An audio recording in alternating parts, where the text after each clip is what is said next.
İnsanın en büyük özelliği onun düşünen, dərk edən varlıq olması değil. İnsanın en büyük özelliği onun inanan varlıq olmasıdır. Biz inanmasaq, düşünməyimizin heç bir əhəmiyyəti yoxdur. Yalnız düşünsək, yerimizdə qalarıq. İnan bizi hərəkətə gətirir. Beləliklə, inan nədir? İnan düşüncəmizin doğrulmasıdır. Biz inananda düşüncələrimiz doğrulur. Yəni həqiqətə çevrilir. Biz inanmayanda düşüncələrimiz yanılır. Yəni şübhəyə çevrilir.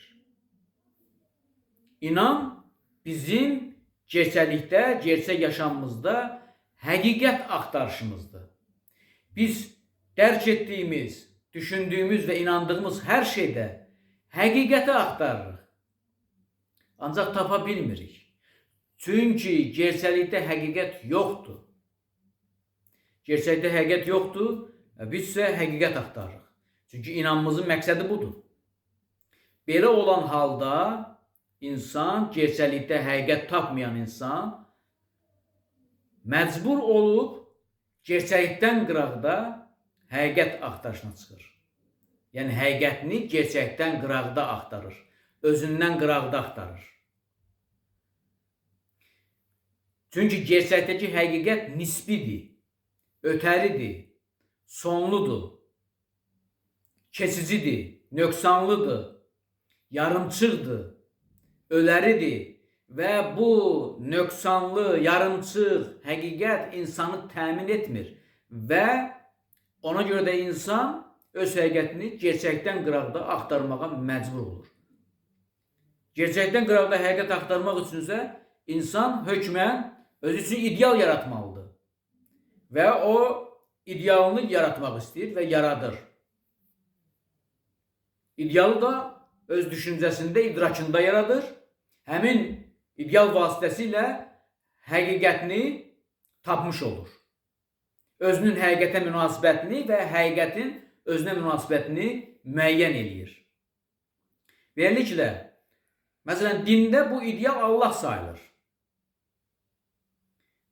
Və bilirsiniz ki, insan yaranışından bugünə müxtəlif dinlərin müxtəlif Allahları olub və həmin o ideallar və Allah idealı vasitəsilə insanlar həyata, dünyaya, insana olan münasibətlərini izah ediblər.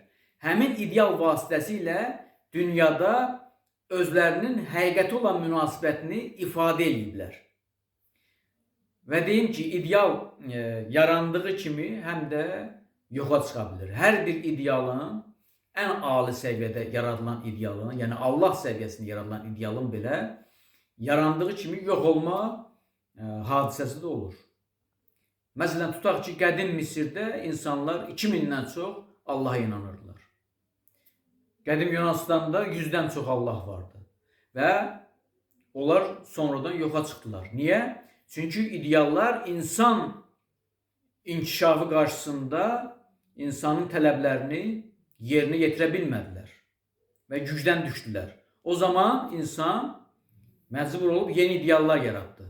Və deyim ki, dindəkindən qıraqda, yəni dindəkindən qıraqda bütün ideallar yalnız insanla bağlıdır. Yəni ideal təkcə